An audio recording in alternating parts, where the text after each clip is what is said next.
রাজশাহী বিশ্ববিদ্যালয় হল সমাপনী ঘিরে তাপসী রাবেয়া হলের গেট এলাকায় গান বাজিয়ে নাচানাচি ঘটনাকে কেন্দ্র করে ফেসবুকে পোস্ট দেওয়া এক শিক্ষার্থীকে প্রাণনাশের হুমকি দেওয়ার অভিযোগ উঠেছে।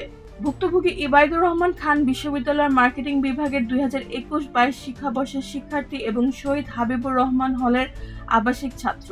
তিনি জানান, হল সমাপনী অনুষ্ঠানের পর কয়েকজন শিক্ষার্থী পশ্চিমপাড়া মেয়েদের হল এলাকায় গিয়ে তাপসী রাবেয়া হল গেটের সামনে গান বাজিয়ে নাচানাচি করে।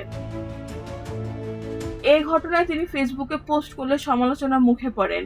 ভিডিওর ক্যাপশনে তিনি লেখেন, ফ্রাস্ট্রেটেড পিপল ও বোকাচোকার দল।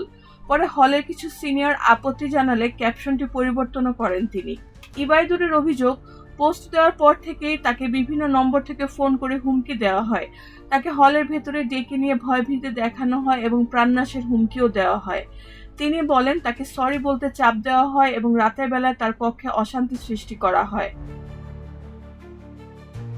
এছাড়া তার বিছানাপত্র বাইরে ফেলে দেওয়ার অভিযোগও পাওয়া গেছে।